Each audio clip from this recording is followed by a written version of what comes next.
عاوزه اوريكم حاجه بحبها قوي، وهي قطع الكروشيه. في منها عملتها بنفسي، ومنها اللي اشتريته من براند ومكان وسعر مختلف. هتكلم النهارده على حاجه غريبه شويه، وهي الشنطه دي. انا كنت عاملاها وكمان بطنتها اهي، وجبت لها اللي هي الاكسسوارات، وبخرج بيها كتير. عجبني فيها ان هي انا كان عندي الفتله اللي هي الذهبي دي، في فتله ذهبي، المهم ما كانتش هتكفي شنطه، فخدت من ماما بيج خيط بيج عادي، ورحت عملتها شنطه، وعملت لها ايد، بس الايد دي مش ثابته، هي من هنا مش ثابته، بس هنا ثبتت علشان اتكسرت مني فانا ثبتها.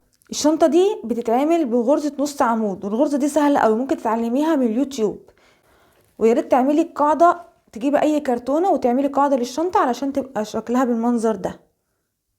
المهم ان انا بلبسها على اي طقم، ويبصوا انا بحبها قوي. وكمان عملتها عمليه يبقى لها سوسته، يعني عشان الشنطه اللي من غير سوسته تبقى شنطه مش عمليه. اسمعي الكلمه، الشنطه اللي من غير سوسته تبقى ايه؟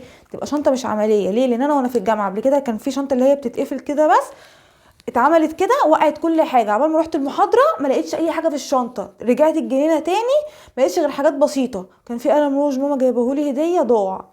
انا كل ما افتكر بتضايق قوي. عليه عقده من الشنط القلاب دي، اسمها قلاب، هي فعلا قلاب، بتقلب فجاه.